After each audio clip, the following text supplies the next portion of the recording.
All right, and we have a list of early guys coming out here, and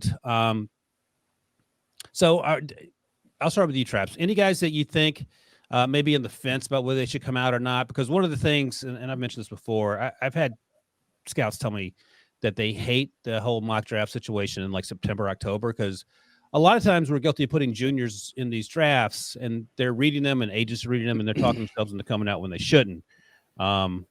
There's a very specific player last year over the summer who was in the first round, that not from CBS, but from another news corporation. And I got an earful about that. I was like, man, I didn't even make the mock draft. I don't know what you want me to tell you. But the player was not a first round talent, ended up going like in the 6th or 7th round when it was all said and done. So I understand that.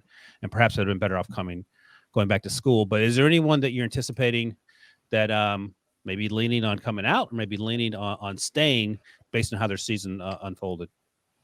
I don't think this player is going to necessarily stay in school, but I would love if Sam Howell stayed at North Carolina for one more Stole season. my answer. Go ahead. I mean, you can talk about it more at length than me, because I know that you wanted to bring that up, but I just go ahead.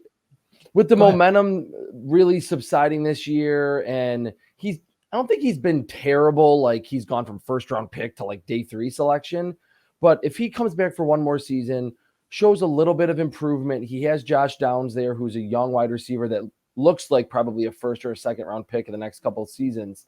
He could build some more rapport with him, get better inside the pocket. He really reminds me, Sam Howell, and I know this is the obvious comparison, of Baker Mayfield early at Oklahoma. If you watch like a 2015 or 2016 Oklahoma game, Baker Mayfield was hanging onto the football, running around behind the line of scrimmage, was not really poised inside the pocket. And that's how I feel with Sam Howell. Now, Baker Mayfield stayed all the way until his senior season because there was just not first round draft buzz in those early September mock drafts for Baker Mayfield.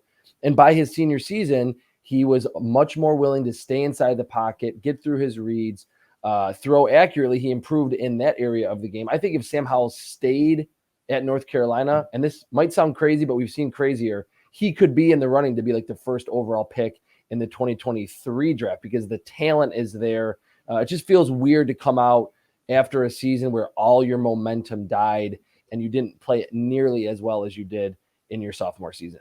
That's not crazy at all. Suggested he could be the first overall pick because he was in the running with Spencer Rattler, who could also be in the running for the first overall pick a year from now after he decides on where he's going to land. I think that's fair. And I've talked to teams that said, yeah, he probably shouldn't come out, but every year guys come out. I mean, we talked a couple years ago about Jacob Eason probably in his best interest to return. Couldn't beat out Jake Fromm. Of course, Justin Fields couldn't either. Georgia went to Washington, sort of refocused his football life and made the most of that. Had a really good season, but I thought he was still sort of raw. And now he was cut by the Colts. I'm not sure where he landed or if he landed anywhere yet. But that's just a cautionary tale because he had quote unquote first round talent. I thought he might end up going on day 2. Ended up going in the 4th round, I believe. I'm with you on Sam Howell. Maybe he goes in round 1. I don't see it, and I would not expect round 1 production from him if you're an NFL team drafting him, unless it's the absolute perfect destination. Josh, any guys you got your eyeballs on? Well, sticking with the quarterbacks, I thought it was interesting that Fresno State's Jake Haener actually entered the transfer portal and appears to be looking for a new home next season. It sounds like he's going to forego declaration for the 2022 NFL draft, try to move up to a Power 5 school and kind of show what he's capable of doing. But I don't know how you guys feel. I kind of feel like Jake Haener is who he is at this point. It's almost like a Sam Howell situation where, you're not going to become this 6'5", 250 quarterback in the next year. You're not going to be this or that. Like he's just kind of who he is. He's a gritty player, consistent player. He's got great accuracy. So I'm not sure that moving up a level is really going to accomplish maybe what he hopes to accomplish. That's a good point. I mean, he's basically, Case Keenum or Taylor Heineke, and there's no shame in being those guys. 2017, Case Keenum was one of the best quarterbacks in the league. Taylor Heineke's making his case for being a legit starter, but they're not going to get taller or have better arms by going back to college for an extra year. That's a good point, and maybe he has the potential to hurt himself by moving up to Power 5 school. Phil Jerkovic's another guy who decided to come back to BC. He was injured for most of this year. I like that just so I can get a chance to see more of him because there are things I liked about his game. There are things that were inconsistent just because he's a young quarterback that transferred from Notre Dame. played pretty well in 2020, missed most of 2021. So that I get, but I that's an interesting point about Haener. Haener's your guy, Traps. Any thoughts on that?